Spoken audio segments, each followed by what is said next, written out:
Good evening, everyone, and a very warm welcome to all our viewers to SESL live platform. On behalf of our school principal and director education, Mrs. Revati Srinivasan, it is my great pleasure and honor to welcome and introduce our guest for today, Mr. Umesh Rathore. Sir, welcome to this platform. A first generation entrepreneur, Mr. Umesh Rathore is one of the most sought after mentor and speaker to motivate young minds across the nation at many entrepreneurial events. Be it IIMs, IITs, engineering colleges, or schools, Sir has interacted with over 4 lakh students since 2010 and has helped them in building a career in entrepreneurial mindsets. After graduating in electronics and telecom, he ran his first startup and has been part of the ecosystem since then. He was awarded with the Karamveer Bhaurao Patil Award for his contribution to technical education. He released his first book in 2017 named The Fun of Being in a Startup. He is also a mentor of change with the Niti Aayog. His current venture, Lean Campus Startups, is very much appreciated by apex institutions across Asia and has also reached national and international universities. He is a mentor to startups and corporates who are seeking innovation and impact. So join me in welcoming Mr. Rathod to this live platform. Over to you, sir. Thank you, Shri Ravina. Good evening, everyone, and a very warm evening to all the dignitaries and teachers who are listening to this session. I would like to start by thanking the institution for giving me this opportunity. And today happens to be a very special day. As you might be aware, that today is 25th of July, and this day we had Dr. APJ Abdul Kalam, who got the presidency of India in 2002. He has been the role model and the driving motivation for me and lots of other young lads across the country and the world to take up their passion as a career. And he has been a mentor for me, not directly, but through his books, through his thoughts, through his videos on YouTube, like this one. And in 2015, I had an opportunity to meet him at IIT Bombay. So I dedicate this session to him. And Dr. Kalam always said that learning is creativity. Creativity leads to thinking. Thinking provides knowledge, and knowledge makes us great. So this world is all about ambiguity. And when we talk about ambiguity, we are talking about learning, unlearning, and relearning. On the screen, you can see three great leaders of our times. Dr. Kalam, as we know, has been shaped by these three great mentors. If you look around, all the successful people who have done great in their life, it is because of the mentors or the gurus who have led them to be what they are today. And when I look at Dr. Kalam, he was shaped by these three gentlemen on the screen. The first being the space explorer, Professor Satish Dhawan. Then we have the physicist, Dr. Vikram Sarabhai. And then we have Dr. B.S. Arunachalam, the metallurgist. When we talk about sending a missile in space, as Dr. Kalam was called a missile man of India, and even today across the world, he is known for his works. We need to understand how space works. We need to understand how physics works, and we need to understand what kind of metals can work in space. And when we look at Dr. Kalam, all these learnings has come from these three great gentlemen. For every entrepreneur or every sports person, there are mentors and gurus and coaches who shape their life.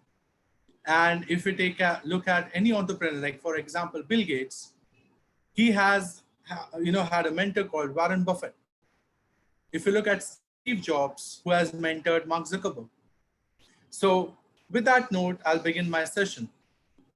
As I can imagine, all the students are listening to this session. I would like to bring to your limelight how much time we have on this planet and what we can do in that limited period of time. So this is our lifespan in a nutshell. On an average, a human being spends 79 years of his life on this planet Earth. Out of which, if you can see closely, the blue dot, which is the sky blue dot, is the one which talks about our schooling. Most of the time we are spending into our bed, sleeping and dreaming our future. So most of the great leaders always talk about is that you need to keep dreaming. And I can see, we can all see now why they say so. So school is where we are learning a lot of great things. It shapes our mind, it shapes our body, it shapes our abilities. But looking at the jar of life, you can say a lot of learning is happening across outside the school doors as well.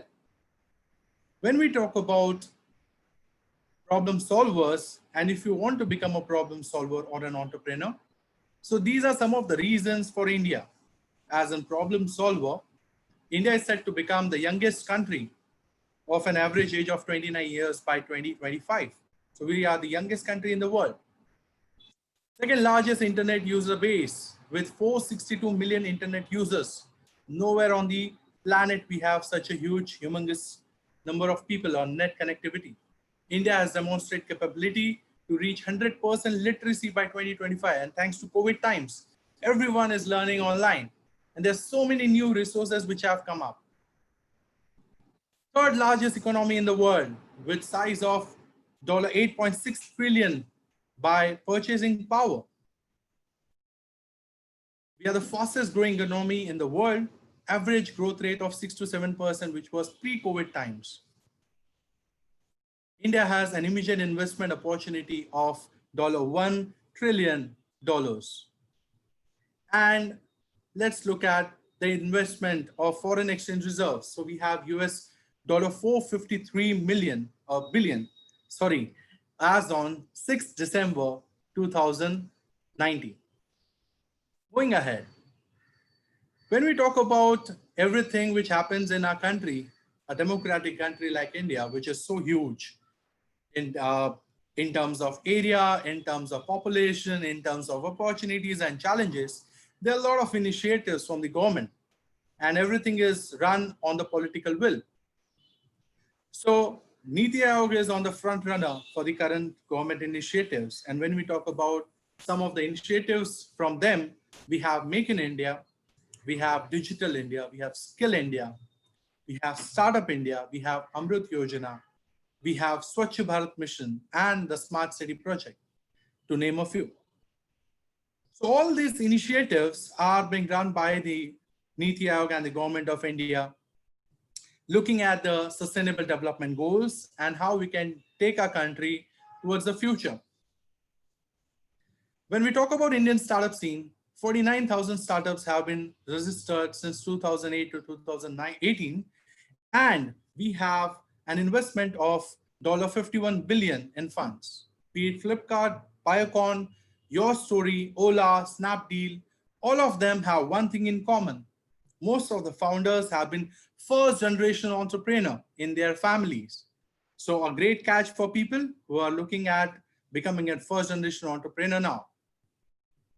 Apart from that, when we look at the top 3 cities in India, so we have Bengaluru, Delhi NCR and Mumbai booming like anything with the startups across the country. So we have Pune, Chennai, Hyderabad following it up. We are the 3rd largest startup ecosystem in the world. Now coming to the most important topic, as your results have come out, a lot of people have scored quite well. Many congratulations to all of you. But now a lot of you might be thinking what you should do in your life. What is the career you should select? Obviously, will, zeal, and skill is the most important thing for any person to succeed in the career.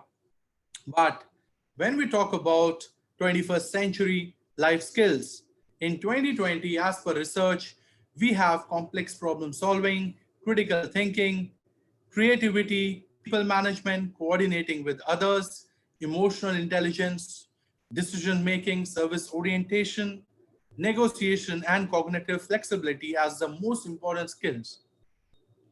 As well as to become an entrepreneur, there is a driving force attached to it. Let's look at it. So, first and foremost is need for achievement. So, entrepreneurship, a person will go on this journey of entrepreneurship if he has a need of achievement, if he has desire for independence or for authority or leadership, if he has a desire for recognition or self esteem, if he has a risk bearing or tolerance of ambiguity, if he has passionate working capability and has goal orientation with social skills. Apart from that, he needs to have a strong desire for challenges because every day in entrepreneurship or in a startup is like a roller coaster ride. So he should be an opportunity seeker in that as well. As you can see in COVID also, there are a lot of businesses which are doing well. He should have a persistent behavior. When we talk about it, we need to also look at 5 personality traits, which I'll talk in the next slide. Also need to have innovative, creative, and tech know-how of how the things work. Let us look at the 5 personality dimensions, which I believe are most important in today's world. So, first is extraversion, that is outgoing, energetic, or a person could be quiet. At the same time, agreeableness, it should be warm, considerate, or easily irritated. Conciseness, it should be responsible, dependable, impulsive, or creepy is not what people are looking at. Emotional stability or emotional intelligence should be stable and confident enough to do what has been taken in hand. At the same time, openness to experience, that is, open to learning. As an entrepreneur, you are learning throughout your journey. There are new experiences which come across, and these dimensions add to it. Now, moving ahead, to a lot of students start with an idea. Every startup obviously starts with an idea, and every student out there will have a lot of questions pertaining to it. So let's try to answer them. So innovations across the world have happened due to the Industrial Revolution. Let's take a look at the contractive cycle. The first cycle was about steam engine. After that came the second cycle of railway steel industry, which was basically overpowered by Britain. The third cycle was electricity and mass consumption. This was a cycle where Germany was running ahead. Then came the fourth cycle of cars, mobility, right? And then fifth cycle, that is of information and technology, which was still going on. And now, after COVID era, we are moving ahead towards the sixth cycle of biotechnology, health, and DNA. Every startup which will be working in these areas will be excelling in near future. We have a great example of Biocon by Kiran Mazumdar Shaw.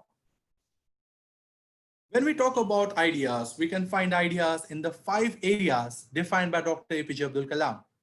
In his book India Vision 2020, he talks about them, that is agriculture and food processing. A lot of food gets wasted in India. A lot of food does not reach to the right people at the right time. Education and healthcare, which is the right important priority right now, because as I said earlier, 2025, we are looking at 100% literacy, complete infrastructure development, smart cities, right? Indigenous way of critical technology, that is the defense, the military, then information, communication, and tech. So we have internet in everyone, everywhere, and everyone's home right now, thanks to Geo. Moving ahead, why the lean campus startups? What is the idea of lean startup? What is the differentiator between the old startup and the new way of doing it? So traditional way was you write a business plan, what you want to do, then you pitch it to the investors, then you assemble a team, you operate in a stealth mode, you go underground, you work day and night, and then you make a prototype which is fully functional. Lean startup is a little bit different because in the traditional way, 75% startup would fail. Lean startup, you test a hypothesis. So you create a hypothesis, then you make an early and frequent customer feedback, you design a prototype, show the minimum viable product to the investors, and then pivot accordingly. And then once you have fully gained a design feedback from the customer, then you go for scaling up. It is a process of refining along the way for a higher likelihood of success. Moving ahead, an innovation framework. When we look at startup, as you can see, the experience innovation in between, it is a mixture of three things. First is desirability. Is it that the people want that business? Is it that the people want that service? Second one is business viability. Whether you can run that business, whether that business could be run effectively. What are the complications? What are the complexities? And then we have technology, that is the feasibility. Whether that business could be done today. For an example, we think of colonizing Mars, but do we have the material which can sustain on that planet to keep humans alive? How we are going to do that? It's a challenge, right? So moving ahead, when we look at the startup, every startup works on a model, and every startup should start with a why. Why you want to solve a problem? Why you want to become a sports person? Why you want to become an entrepreneur? Why you want to take a problem and solve it? So once you have answered the why, which is your hypothesis, so this is from my book, and where I've compared it with hypothesis, then you have to answer how. That is how you are going to solve that problem which you have selected. What is the baseline where you will be making a product and the build? And then comes what. What is about the data and the measure. So it is the analysis of what you have done. So why, how, and what. These are the three major things which will define the startup, and it will help you create the startup business model. Now, every startup over there requires a marketing. When we look at any startup today, the two important functions are innovation and marketing. Every startup needs a kick-ass marketing strategy. And when we talk about it, the startups at Lean Campus Startups, what we are trying to do is we are helping develop creativity, innovation, and training. We are helping in business model designing, design thinking, experiment, design training, and train for trainers. So what is happening is in the booming ecosystem like ours, we need hand holding. So the mistakes are few, and which can help the startups which are young enough to sustain longer. As I love this quote a lot, that is strategy to output and concept to market. So every startup should think on these areas of how we can strategize and think on the output lines, as well as how we can create the concept and take it to the market. Apart from that, today's world is all about VUCA. That is, the world is volatile, it is uncertain, it is complex, and it is ambiguous. And it keeps on changing. So as the educator, the teachers and the professors and the faculties who are listening to this session, my request is that we need to play a vital role in guiding the students towards making their dream a reality.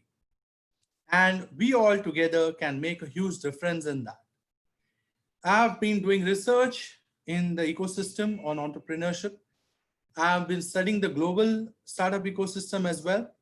And what I've found is we have a lot of zeal, we have a lot of interest of students in entrepreneurship. And campus, that is the school, that is the colleges, are the right place to put the seed of entrepreneurship into the minds of students. When I talk about this, it is not only a person becoming a businessman, a woman become a businesswoman. It is about the entrepreneurial mindset. Like Dr. Kalam, he was an entrepreneur. He had problem solving skills. He made great missiles for the country, which we can see the impact today, what happened between Indochina, right? Because we are self-capable, because we are self-reliant. So when we talk about entrepreneurship, a lot of global systems, a lot of global ecosystems talk about entrepreneurial mindset, which is problem solving. So you may be an entrepreneur, may not be an entrepreneur, you can be an intrapreneur working in an MNC, working in a corporate, working in an institution, but you have that ability to solve the problem, which can affect a lot of people around you. when we look at the challenges of today, we need to put a trigger. We need to unleash the full potential we have as a country to move ahead to become the global superpower. I remember when Japan was devastated by Hiroshima and Nagasaki bombing, how they had started from zero. Today, when we look at the COVID-19 era, it has hit the reset button for our country. We can start young, we can start now, we can change the way we have done the things in the past. And India is optimizing startups to empower the problem solvers and which are going to become the multipliers to make our economy $10 trillion by 2030. As of now, it's $3.3 trillion. And we are looking at scaling it to $10 trillion in the future. Looking at our population, looking at the knowledge, looking at the skills, we have humongous talent pool available. The only opportunity is we need to grab it. We need to make the most out of it. Realizing the dream of New India with help of problem solvers can lead our country into the next era, an era which we can only imagine right now. So my request is to young minds is to look at opportunities which can help us grow as a country, which can lead us into the next century and make us sustainable, self-sustainable. A poem which is close to my heart and which all talks about our entrepreneurial journey in the nutshell is Keep Walking. And I would like to sing it for all of you, the students who have done well, the students who are looking at doing well.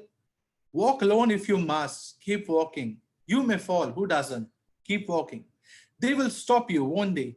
Just keep walking. You reach your goal? No, keep walking. When people leave you, keep walking. Everything will make sense. Keep walking.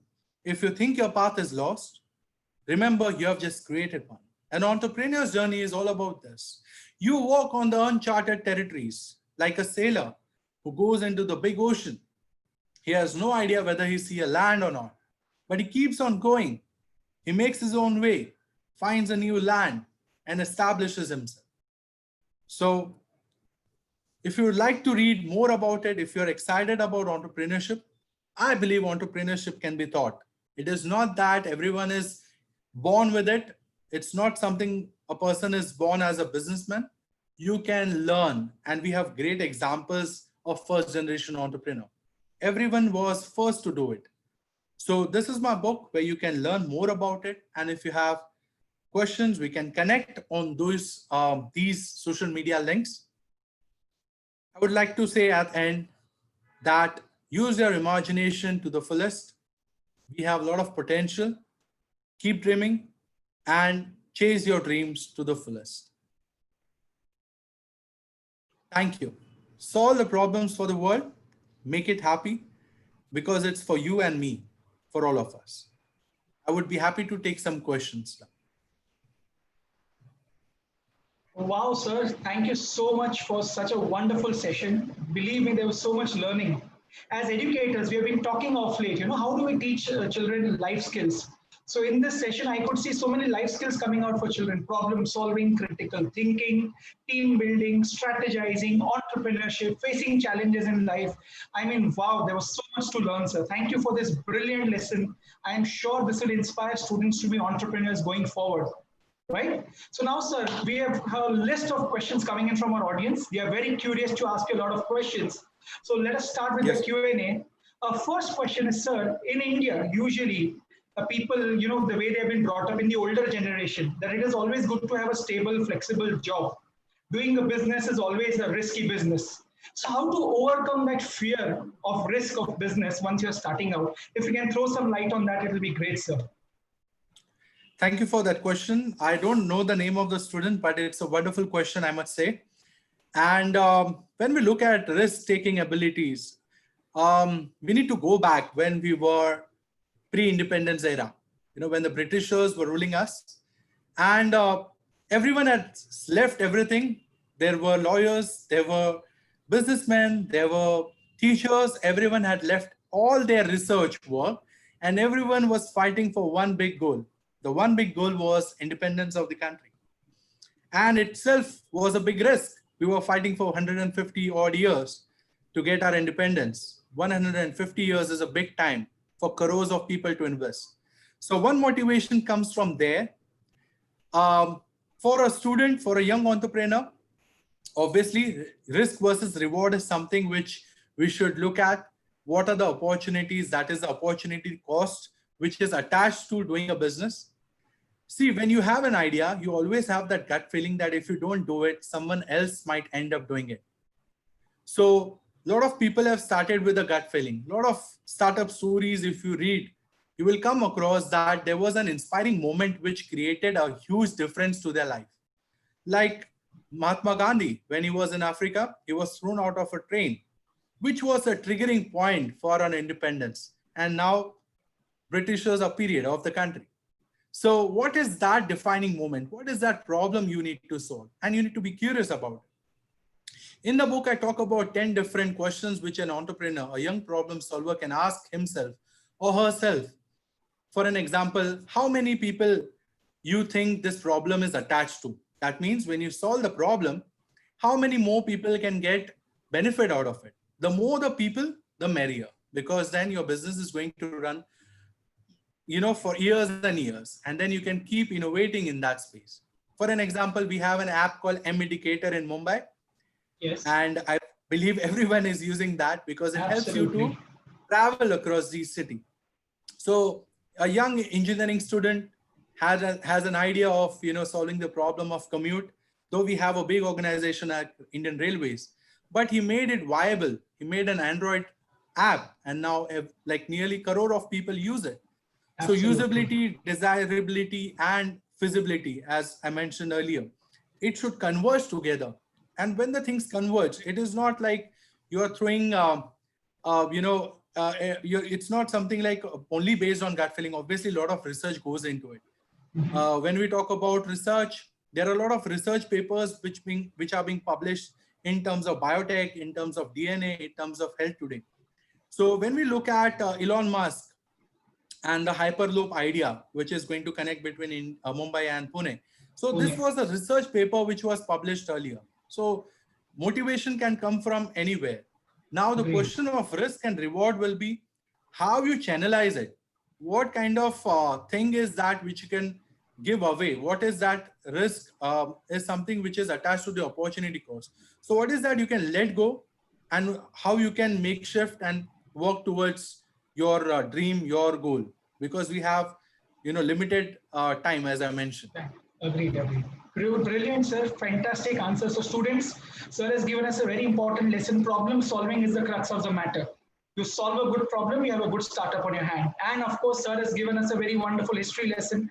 Never give up. It will take time, but the results will definitely come. So, as Gandhiji started the non-cooperation movement, the civil disobedience movement, the Quit India movement, and then we got our independence. So, don't give up. Keep fighting. Success will definitely come, is what I'm sure. Right?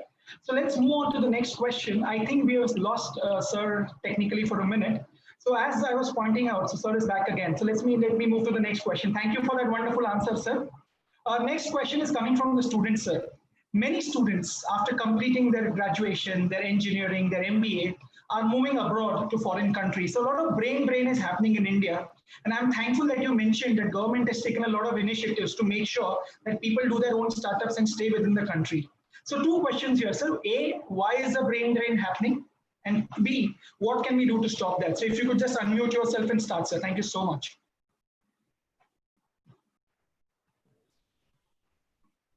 Sir, can you repeat the question, please? Yeah, Again, sure. Sir, a lot of students are moving abroad now after their studies, right? Right. So right. a lot of brain drain is happening. So two questions here, sir. A is, why is it happening? B, how can we stop this from happening? How can we make sure that the brilliant minds of our country are staying put in the country and starting their own companies and solving the problems that the country desperately needs to be solved? So two questions for you, sir. Amazing. I should applaud the kind of thinking and the process of thinking the students are put in, and it's a very important and valid question. Brilliant, impressive question. Absolutely.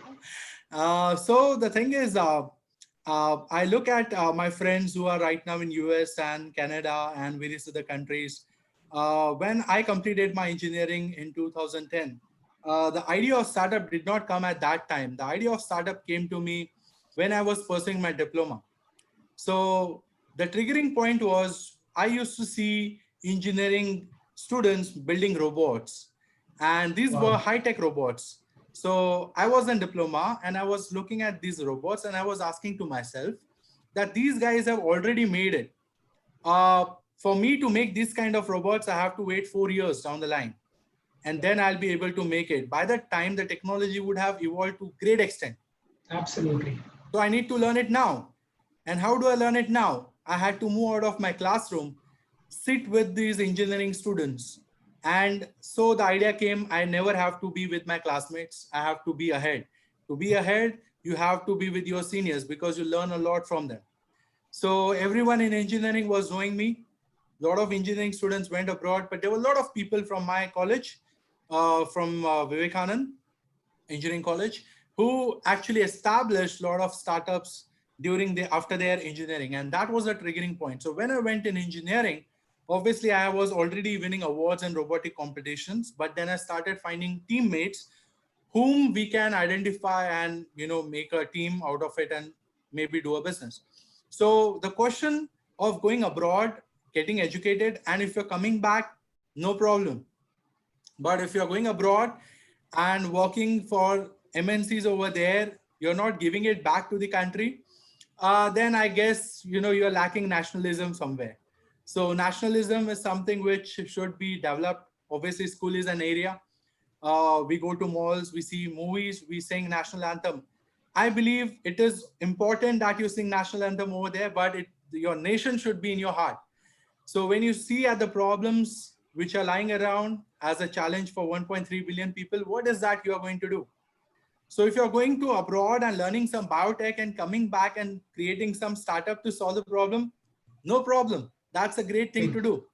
Agree. But we cannot identify or we cannot judge why the students, what is the motivation? Obviously, as I said, to become an entrepreneur, there is a motivation, right? There's a need of achievement. There is desire for challenges. Obviously, for going abroad also, there are some likes and dislikes, and there are some, people who have already been there. So they are very much inclined towards it.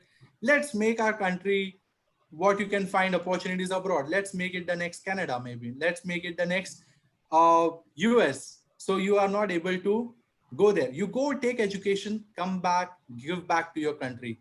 And I guess that's the way to do it. Brilliant answer, sir. Thank you so much. So, students, yet another valuable lesson taught to us by sir that if you are able to solve a problem of your own country, the country will be thankful to you very much. And that's why we are thankful to institutions like IITs, IIMs, out of which major startups are coming out in the country. And also thankful to the government for coming up with a lot of initiatives to help the startups of the country, right? Very true. So brilliant, Yes. sir. Thank you so much. Let's move to the next question. Sir, when you are an adult and you do a startup, you have a lot of experiences of life behind you. You have walked through the path of success, failure, you know how to handle situations. But for a young entrepreneur, he's not experienced all that in his life. So he feels, how do I do this? How do I acquire knowledge? How do I acquire guidance? How do I know if I'm walking the correct path or not? This is very interesting. I'm putting you on a spot here, sir. If you can help our students answer this, it'll be great. No, I should really applaud the students. I'm really happy to answer this question. And whoever has asked is, you are on the right path, I should say. Because such questions only come to the people who are really ignited and really, striving to make it. Absolutely. So, a wonderful question. A lot of people, especially the young minds in India, look at Elon Musk as an example, as an entrepreneur. Yes. I give this example wherever I go, be it IIT, be it engineering colleges or MBA institutions. When you look at Elon Musk as a person, you don't look at his success. You look at his failures first. He has failed so many times, Agreed. right? So as an entrepreneur, obviously, you have to be ready to accept failure, and it can hit you hard.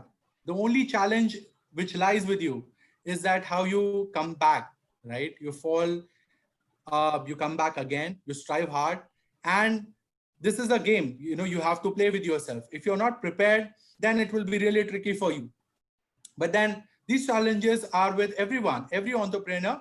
has gone through failures. Every entrepreneur has a failure story attached to him or her. And obviously, people look at the success stories because they are much talked about.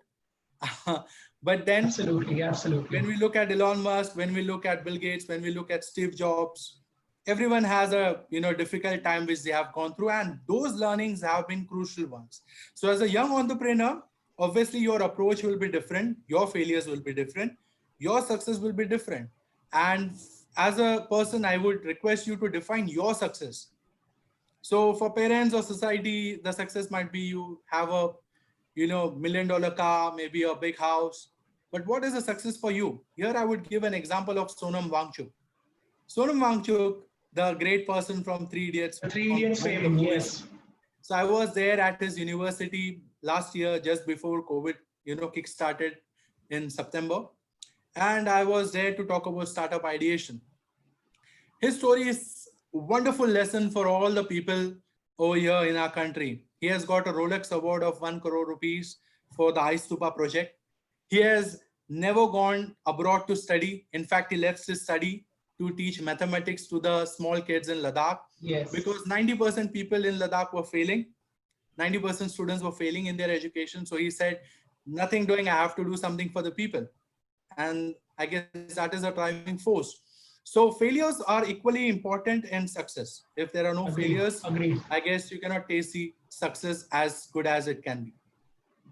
Right. Superb. So, students, another valuable lesson for us: success will not happen overnight. You will have to work hard towards it. You'll have to walk the path. You may come across success, come across failure. As they say, Rome was not built in a day, right? So, next question, sir. Start doing a business is basically thinking 3 years in advance, 5 years in advance, what the future is going to look like, what are the problems going to come, and how do I solve those particular problems, right? So, how to determine whether a particular business will prevail in the future or not? Because sometimes a wrong prediction may lead to severe losses. So how do the students gauge that, okay, this line that I've gotten into, or this particular startup or industry that I've gotten into, is this going to prevail in the future or not? So where do they gather their information and research from? Right. So to avoid the failures, obviously, this question is again pertaining to the previous one. Right. To avoid the failures, you need to read a lot. Agreed. So when you read the failures, you read the success both. You just don't focus on one aspects or one attributes. And entrepreneurship is not all goody, right? Absolutely. So Absolutely. there are a lot of things which go haywire. A lot of things are not in our hand. When you go further in education, you learn the concept of pestle, that is political, economical, like societal, technological, environmental, and legal issues, which hamper the growth of startups, like 18% GST, which was started by the government. So a lot of people might not be prepared for it. So this is one of the areas which comes, and so that's why you need to be very lean. Lean in the sense, you should be very lean, and you should be at the same time agile. So you adapt to new situation as soon as possible. Reading is the most important things, because then you are aware of the environment. If you are starting an export business, you need to be aware what is going to happen next. You need to be updated about the policies. You need to be updated about the ecosystem in which you are dwelling, so that you make less amount of mistakes. And you can be part of the network where people of like-minded community are coming together, and they are discussing and sharing ideas how the whole ecosystem is going to shape in future. So you can be part of those groups, those networks. So you're learning. It's all about learning and implementing at the same time. So yeah. So lovely, sir. Thank you so much. So students, read a lot. Knowledge is power. Be prepared for the future. Very, very critical lessons for all of us, right? Now, sir, comes a very important question, which all of us, this is what makes or breaks a business, as you very correctly said, marketing. I have seen some excellent products fail because they did not have a good marketing strategy. And I've seen some average products succeed because they had a fantastic marketing strategy. So tell us, what is the secret sauce, sir? What makes a good marketing strategy, sir? Okay, so obviously today in any startup, there are two important functions. One is how good you create a product. Second, how you take it to the masses. And most of the products which are app-based are into viral marketing. So that is referral programs, right? If the product is good, I don't think so you require a great marketing for it, because the product speaks volume. So once a person uses it, because of the net connectivity and because of the kind of network we have today, it automatically reaches to masses, right? It automatically reaches to a lot of people.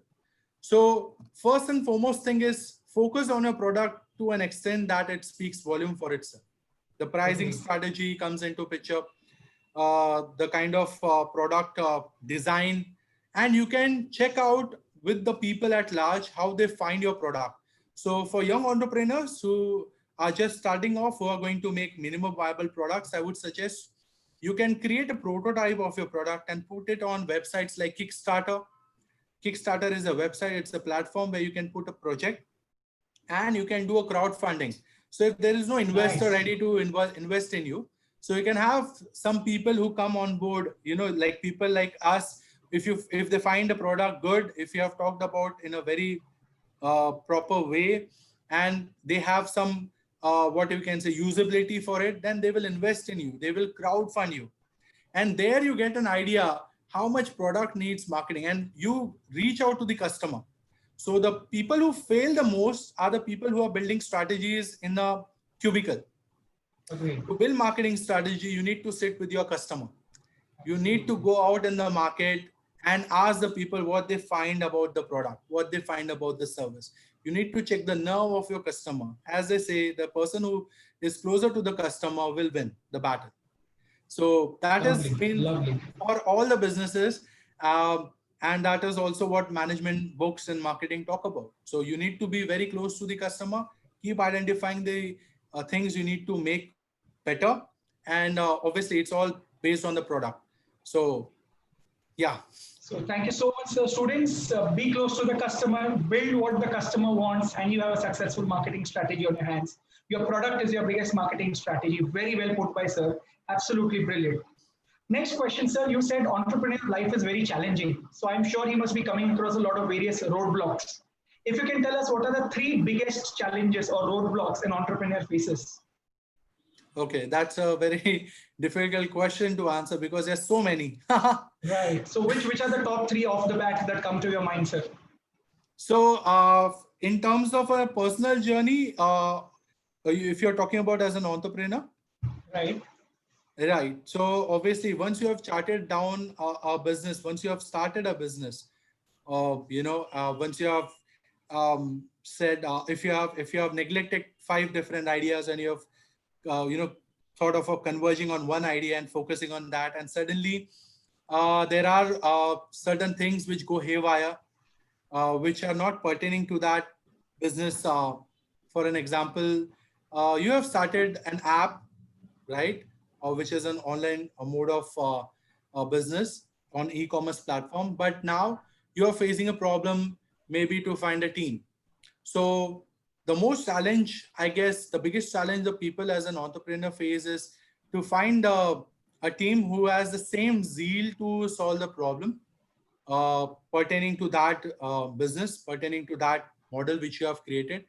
Second thing is, I guess, the challenge. It's not that it's not achievable, but the challenge is how you can penetrate the minds of the customer. Obviously, that is how you market it. But then this is one of the roadblocks that entrepreneurs face, because every entrepreneur thinks that his business is the best business in the world. Best business. Agree. So for you, it might be, the best solution, but then how you make the customers feel the same. So it is I guess this is the essential to second keep one. the emotions away in business for a while. Obviously. And you need to not think from your perspective. Like if you go to a South Indian or a restaurant, if you ask the person who runs the restaurant, which is the favorite dish on the menu, which he likes, there might be a case that dish is not on the menu because he's serving a lot of other people. He's not opened the Agree. restaurant for himself. But then how you take it to the customers, change the customer perception. And the third roadblock would be to obviously the question which was asked earlier: what will happen 5 years, 10 years down the line? Because the world is so VUCA right now. Blockchain is happening, big data is coming in, machine learning, AI, Yeah, and absolutely. most of our countrymen are not prepared for this. Agree. So most of the thing is just pushed to the throat of the people right now, like Right. digital payment platforms. Uh, Right.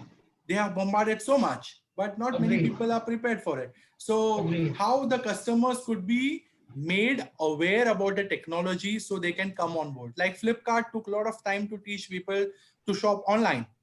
Right. And when they made the Indians aware how to buy online, Amazon came and took Yes. over. Absolutely. Absolutely. So somebody set the market and somebody took it over So they were immediately. waiting for that time. Yeah. So this Yes. happens. So, and the last thing, it's obviously I've spoken about the three things, but one more thing is how you don't, you are aware when to end. You know, if you have Right. started on a journey and you are looking at the things which are dark, you should be aware where you have to stop and kickstart something new. And Agreed. maybe that's one dilemma which entrepreneur has, because the first startup is like your first girlfriend. Right. That's You a don't want to wonderful let it, analogy. you don't want to let it go off, and you completely stuck with it, and that creates a big problem for first generation I entrepreneurs. understand. I understand. So, students, talking about roadblocks, sir has put it very nicely. First thing is most important, team. Well, begun is half done. If you have a team which is as enthusiastic as you, carries the same zeal as you, I'm sure you are bound to succeed. The probability of success goes very high, right? Now, sir, comes a question of experience. Somebody who's never run a business, just out of college, fresh graduate, should he immediately do a startup, or should he work for a few years, gain some experience, and then do a startup? What do you recommend for such students, sir? So I recommend learning while you are learning entrepreneurship while you are learning. So learning is happening in two sense. Right. Uh, Recently, I had a questionnaire from one of the IITs where they talked about coming up with a master's program in entrepreneurship. What I feel is there is no need of having a separate program for entrepreneurship. What I feel is whatever the education a student is getting, he needs to get practical hands-on with entrepreneurship parallelly to it. Right. Because as an institution like an MBA institution or IIT, we cannot guarantee student jobs today because we have such a Agreed. huge population. So Right. that's why government came up with Startup India program in 2014. So everyone can be employed because startups give jobs, and as many Jobs. startups we can create, the more the jobs can be created. Absolutely. Absolutely. So what I feel is it's learning when you are in the campus. I remember when I was pursuing engineering, I was heading the technical team, that is a technical, as a technical secretary for a couple of years. And that time I learned leadership skills. I was handling a team of say 45, 50 people in various departments. Obviously I had to give up, there was an opportunity course. I had to miss my lectures. I got KTs. But you have to somewhere manage those things, because if you are thinking of not doing a startup now, if you think the idea has come to you, you can only do that justice to that idea. So if you talk about that idea with me, I may not be able to execute that idea the way you can. So if Elon Musk has an idea, if he talks about colonizing Mars tomorrow, he can tell it to hundreds of people and crores of people know it. But tell me one person who can do it apart from him. Absolutely. That's Right. the difference. That's the difference. That's the thin line. So if you're thinking of doing a job, gaining experience, you have an opportunity cost there as well. Whether you really want to go there, work, what kind of skills you are going to gain, and then you are going to come up, or whether you can do your startup, fail better, and you can come up better in that area itself. So Right. experience will be different, because as a corporate, you are in one cubicle, you don't get hands-on in various fields. As a Right. startup, you are managing HR, you are managing finance, you are brooming your own office, you are meeting with the clients, you are establishing a network. Right. So a lot of things you are doing as a young entrepreneur. And yeah, I guess that Perfect. sums up. So, sir very nicely put it that your startup is the biggest experience in itself.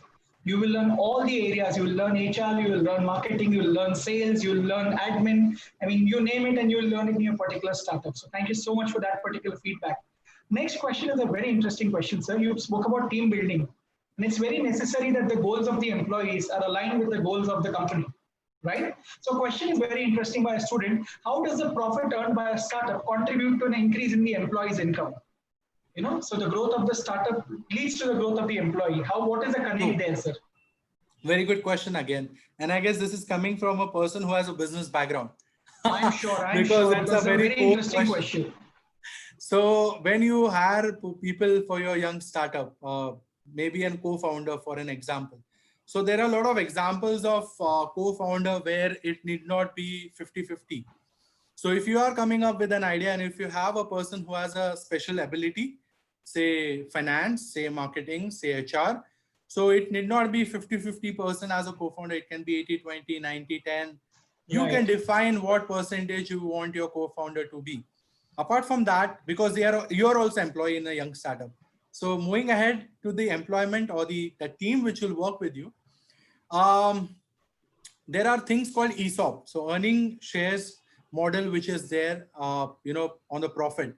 So when employees have to be had in young startup, ideally the startup founders don't have money, but they promises some amount of stipend kind of a thing, and at the year end you will get some kind of a profit out of the whole earnings which we do in the year. Right. So that's the model how the young startups work, because obviously there is employees will not work for free, even if they are excited to work on the project. But everything has a motivation, everything has a motivational theory attached to it. So you need to understand what is that the young employee is looking forward. Is he looking for experience?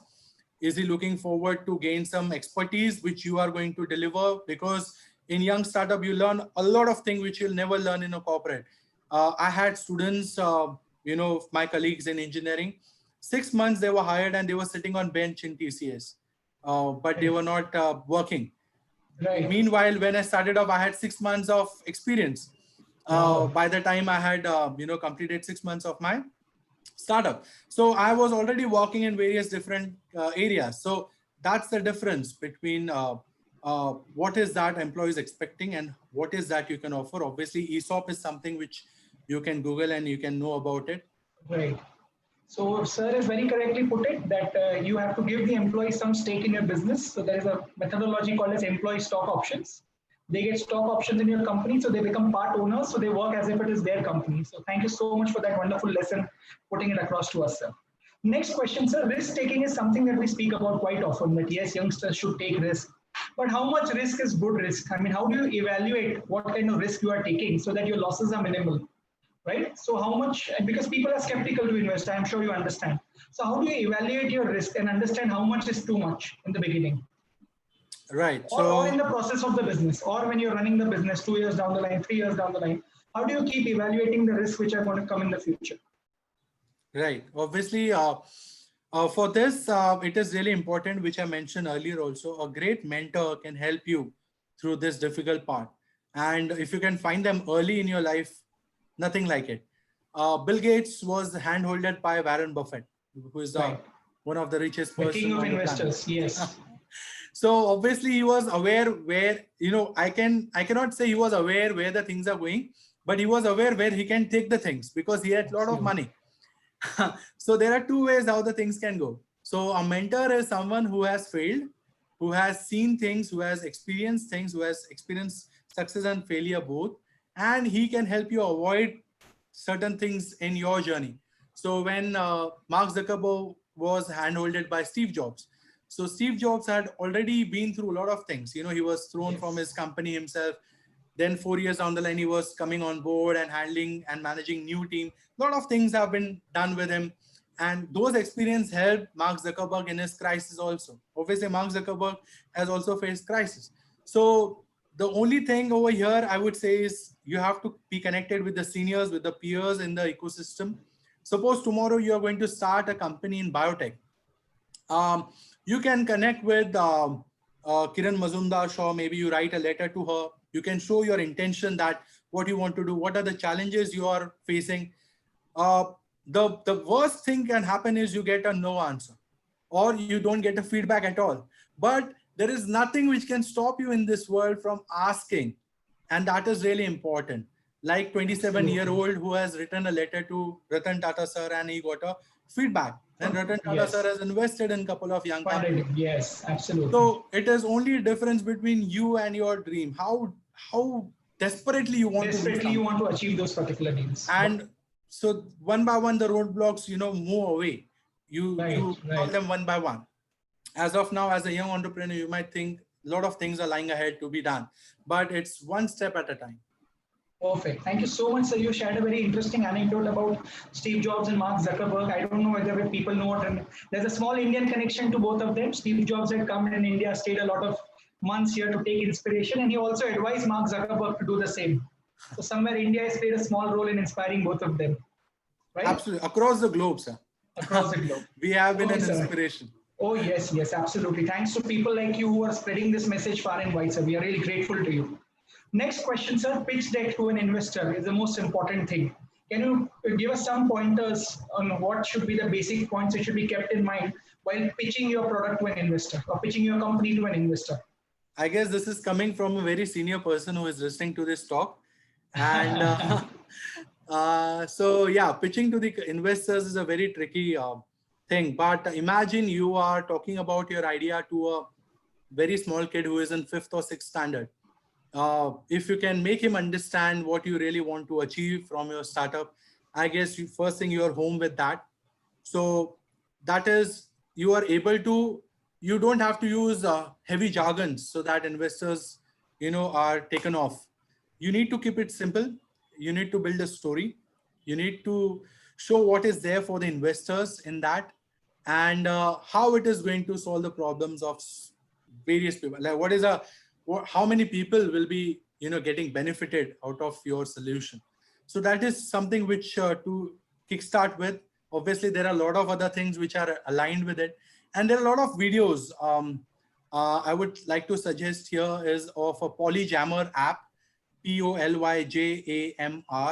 Polyjammer app is a product from Germany. It's a app, music based, and the guy has done a wonderful thing through his YouTube video, a pitch deck which he presented on YouTube.